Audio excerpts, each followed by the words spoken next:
Hello, everybody, and thank you for tuning in to the Liberty Report. With me today is Daniel McAdams, our co-host. Daniel, good to see you. Welcome back, Dr. Paul. How are you? I'm all rested now. Right. Ready to go. Yeah. Well, they're not resting in Iraq. They're still stirring things up. And I get to thinking, how serious that is. It's been going on a long time.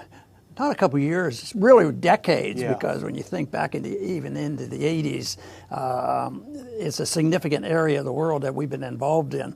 But it's stirring up right now, and what caught our attention to talk about it is that since we're unhappy with the Iraqis, and the Iraqis, they had the nerve to vote in their legislative body for us to leave after all we have done for them. Yeah. I mean, just think, we went in there and rid Iraq of Al-Qaeda. Of course, most people know Al-Qaeda wasn't even there. They only had a threat of Al-Qaeda after we got involved there. Yeah. Anyway, they had the nerve to say enough is enough.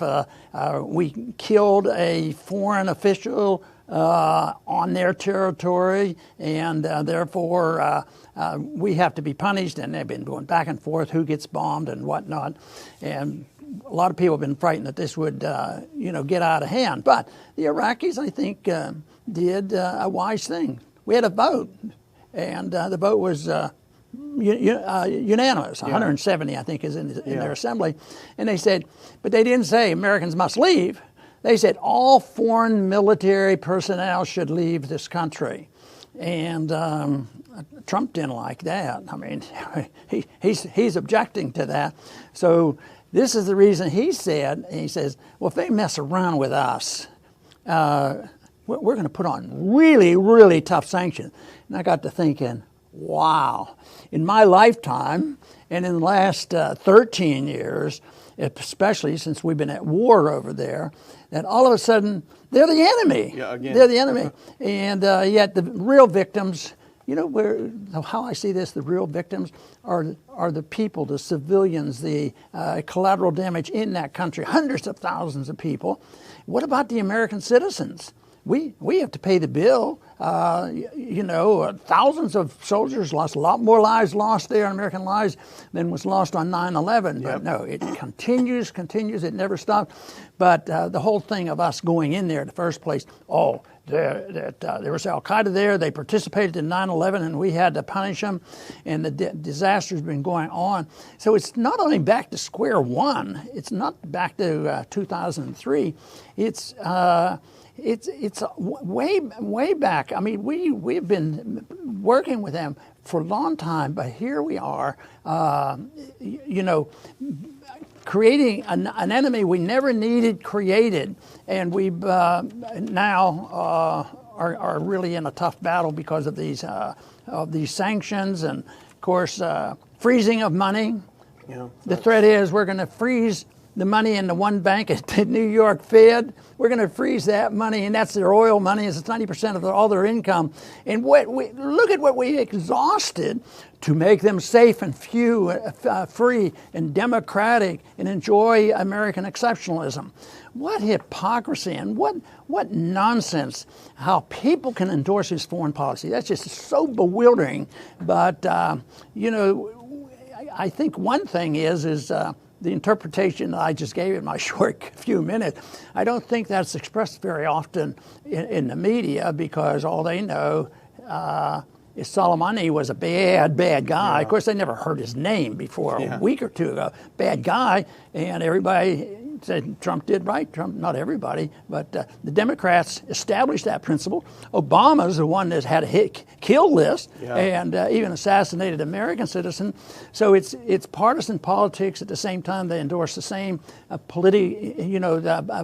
foreign policy. So it is a mess, and it doesn't look like it's going to go away soon, because I don't think the Americans intend to leave. They have $1 billion embassy there, the biggest in the world. There is no way that our American government will leave, because Trump would feel like he lost. And a lot of Americans would feel that same way. We've invested too much.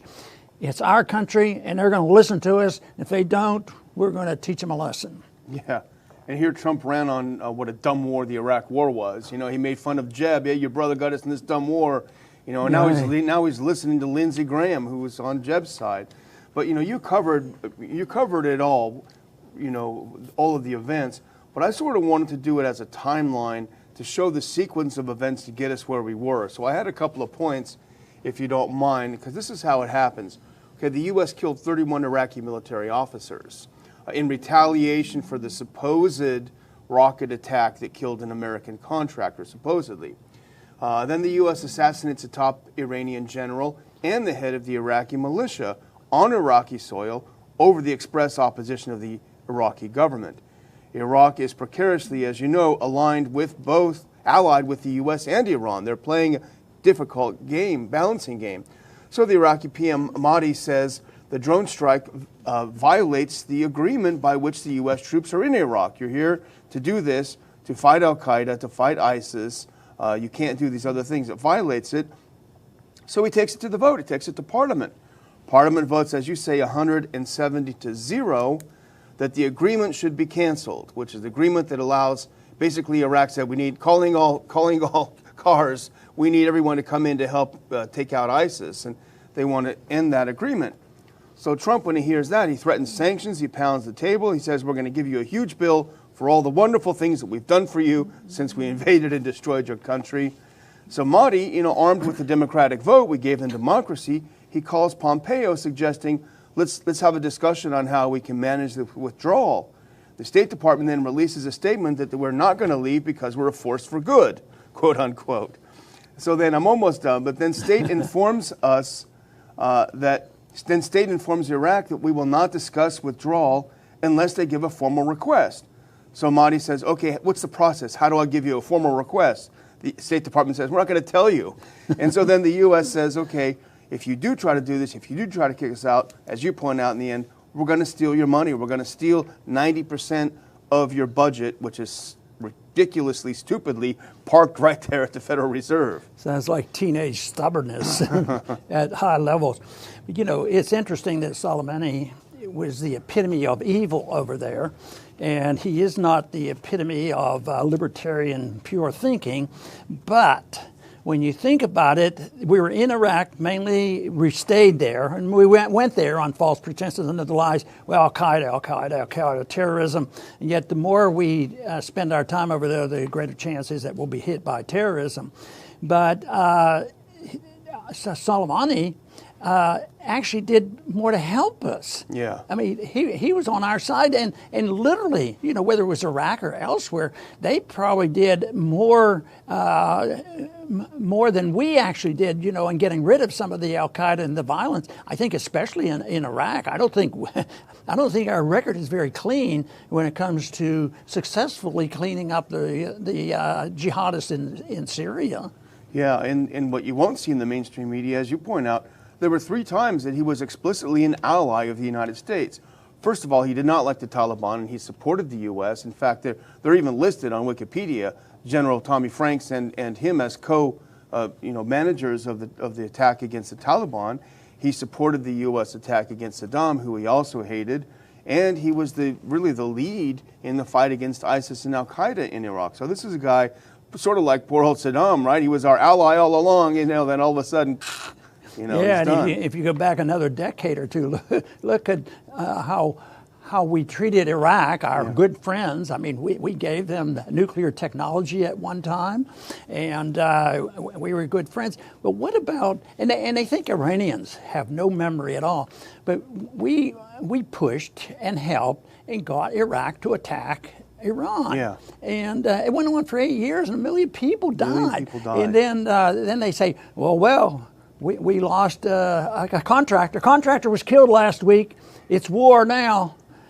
Such hypocrisy.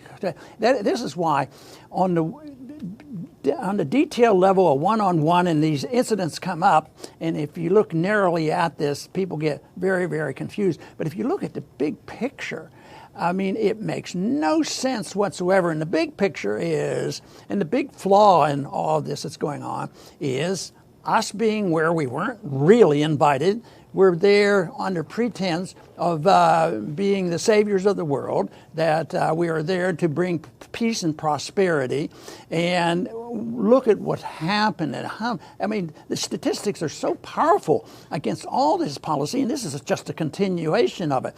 The money spent, the civilians killed, soldiers that we lose, and then again, I mention it on frequent occasion, but I think it's so serious, is in this atmosphere, although the people in this country don't realize it, but the atmosphere of an ongoing war, they use that as a pretext for eliminating our civil liberties at home. Yes. That's why people march, including and with guilt, me marching through the TSA lines, and just bowing to them. It's such a tragedy is what happens, and it gets buried down here. And then you say, well, what we have to do is blame everything on the current president because he's following through with a current foreign policy, and therefore, if we only could impeach the president, the world would be much better off.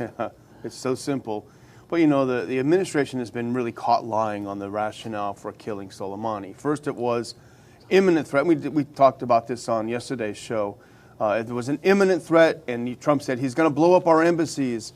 Brian Hook, the U.S. Special Representative for Iran, even named 5 places where he was going to attack. And Pompeo said he's going to. Then Pompeo and Esper started walking back, as we mentioned yesterday, from the claim that there was an imminent threat, that there was an attack plan. Because if you think about it, it's kind of dumb. If there's already a plan, if it's already in motion, how would killing the top guy change anything if it's already the operation's going?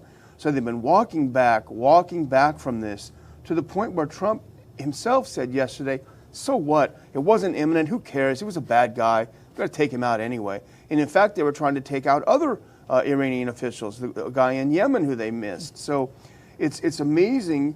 And it should be a constitutional crisis because the president doesn't have the authority to just start killing foreign generals willy-nilly without any threat. But as you point out, so what does the House do? What do the Democrats do? They pass this absurd resolution, this war powers resolution, which is actually even worse. First of all, it says everything that the neocons say about Iran and about Soleimani. And then it says, well, President, you really shouldn't do this, but if you think there's an imminent threat, well, then go ahead and bomb. So that's really tying his hands. Yeah, and it's bipartisan, obviously, and it goes on and on. But the people still don't hear the message of what's happening, and I think the biggest challenge, and Daniel, you bring up a whole lot, and that is how it's handled in the media. Who are the special interests? You used to have neighbors at one time. They said, "Wow, ooh." Not exactly neighbors, but you knew the neighborhood. Who had the best, fanciest places in Alexandria? Oh, they're in the military-industrial complex. Yeah. So weaponry is a good business. Banking is a good business. Deficits are a good business, because it gives reason to make everybody happy, and then also to make sure that the Federal Reserve is on their side. So on these things, they work together.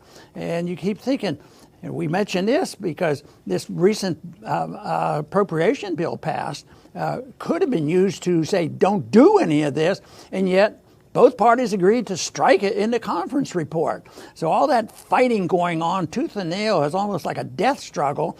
They're really supporting the deep state. The deep state, and the best way I can figure this out is that Trump probably is an enemy of the deep state, and he thinks he can handle them, and maybe he is to some degree. But it's the deep state that does not want challenge. But he's had to capitulate on so many things, just like this. You said that he campaigned, on this terrible war over there, and then all of a sudden, he's taking these kind of risks. So we would like to do our best to get as much information out as possible, to get more American people to let the message be known.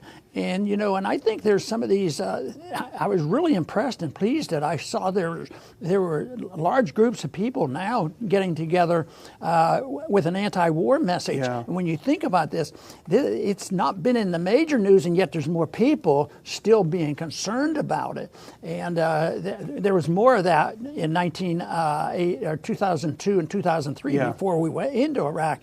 It's all about oil, all about oil. It was all about oil and banking and budgets and Federal Reserve stuff. That's what it was all about, and who's in charge, and how can we maintain and keep a president theoretically elected by the people to do our bidding. And when I say our bidding, that is the bidding of those who control so much of our finances and our military.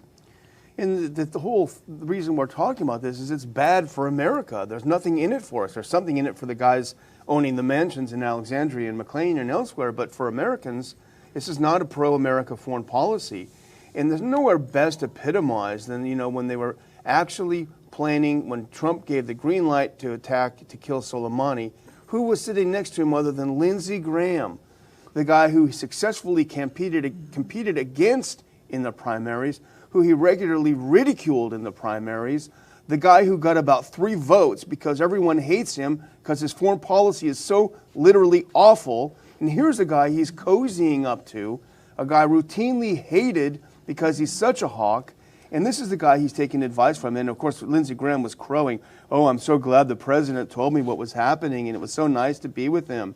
And it's ridiculous. It's almost as if, some people say only Trump can lose, only Trump can force himself to lose, and it seems like he's doing a pretty good job. If he actually had an opposition party against him who would call him out on these things, I think he'd be in more trouble. Well, I asked you a rhetorical question a while ago, and maybe you thought it through and you have the answer. We've been working together since the beginning of this century, a lot of years in Congress and here. And we've seen and fought a lot of these policies, and the neocons have won a lot of the policies, getting us into the war and things, and they're still around. But there was a time, not too long ago, that it was acknowledged it was a stupid war. We should have never done it when Trump was riding high and talking to the American people.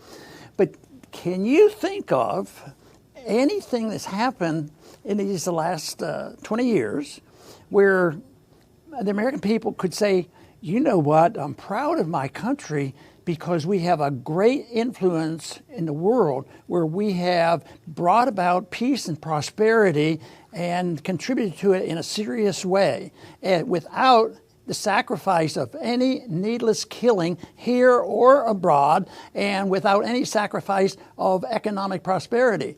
I'm looking for that. Maybe you can help me out if there's one out there. Well, when you were saying that, I was thinking about it, but a little tiny light went on in my head, and I was thinking for a brief period, I would say the Iran deal was that. The Iran nuclear deal was that, something to be proud of. President Obama, for all his faults, and people say, "Oh, you didn't attack him." Yeah, you did for a long time, and we've done it on the show. For all of his faults, he really bucked the tide. He had Netanyahu coming in and yelling at Congress, and he had everyone in opposition. But he successfully negotiated this deal. It was bearing fruit. It was making peace and prosperity. The Germans, everyone was investing. It had a lot of promise. He was following the right kind of foreign policy. But unfortunately, that brief period is something we could all be proud of. Didn't last very long. I can think of a brief period too. So I'll try to make a little bit of a positive answer to my negative. And that was the Berlin Wall coming down. Yeah. At the end of the Cold War. I was really excited about this happening and that it was going to really mean something to have that, at least symbolically, and our opportunity to just come back home and take care of our people at home. And yet it didn't happen. All it did say, we have the responsibility. Now, there's only one single world power, and it's our responsibility. The neocons had the microphone, and unfortunately it went in that direction. But for a short period of time, we started talking with, and we still have better relations with Russia now than we used to. But there's so many now. And what's ironic is the Democrats are more hateful toward Russia than the Republicans are. And there's no purpose.